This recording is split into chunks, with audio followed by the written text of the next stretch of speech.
ঝিলিক, আমার কথার উত্তর দাও। তোমাকে এই জিনিসগুলো কে দিয়েছে? শোনো, আমার কথার উত্তর দিচ্ছ না কেন? এগুলো কে দিয়েছে? অত টাকা তোমার কাছে কোথা থেকে এলো? হ্যাঁ ঝিলিক, চুপ করে থাকবে না। ঝিলিক, ঝিলিক, বাড়াবাড়ি করবে না। আমি তোমাকে প্রশ্ন করছি, উত্তর দাও। ঝিলিক, ঝিলিক, ঝিলিক, আমি জিজ্ঞেস করছি কিছু, কেন উত্তর দিচ্ছ না? কেন বাবা, তুমি আমার ঘরে কেন ঢুকেছো? আমার জিনিসে কেন হাত দিয়েছো তুমি?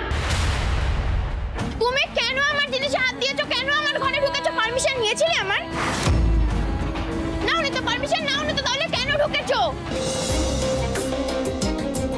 মাম্মা, তুমি কেন আলমাকে দোষ দিচ্ছ? তুমি জানো তুমি খুব পচা। তুমি সবসময় আলমাকে পানিশ করো, তাই আজ ঘর তোমাকে পানিশ করেছে। এবার দেখো আলো সিংহ রায়, নিজের রক্ত যদি একবার ঘেন্না করতে শুরু করে তখন কেমন লাগে। তোমাকে আমি জাস্ট সহ্য করতে পারছি না। তুমি আসবে না আমার ঘরে, আর আমি তোমার প্রশ্নের উত্তর দেওয়ার জন্য বাধ্য নই।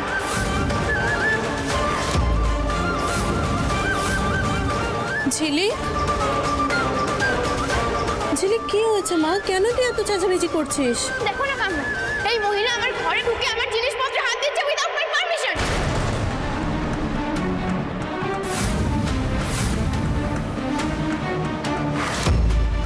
ঝিলিক, তোমার মা এই মহিলা নই। আর পারমিশন? তোমার ঘরে ঢোকার জন্য আমাকে পারমিশন নিতে হবে?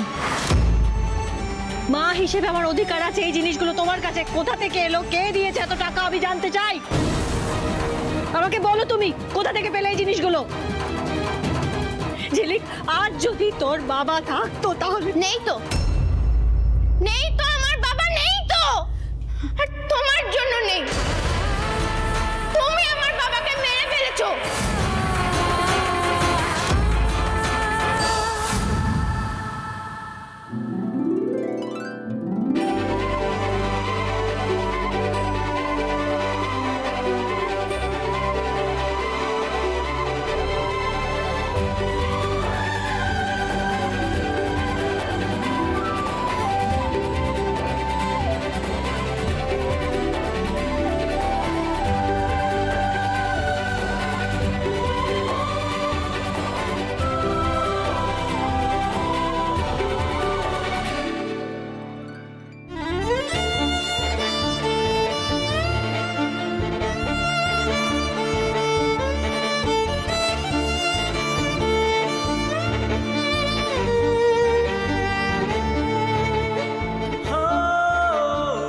সরি সরি সরি, আমার মাথায় ছিল না। পিকু, পিকু, সরি। বস বস বস, আমার মাথায় ছিল কিন্তু।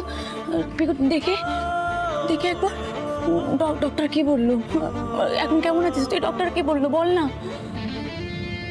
ভালো আছি। কেমন ভালো আছিস সে তো আমি দেখতেই পাচ্ছি। পিকু, বল না পিকু, ডক্টর কি বলে? এই কতগুলো সারতে কতদিন সময় লাগবে বল না। সেদিন ছোট্ট ভাই তোকে যেভাবে মারলো, আমি ভয় পেয়ে গেছি না পিকু। সরি।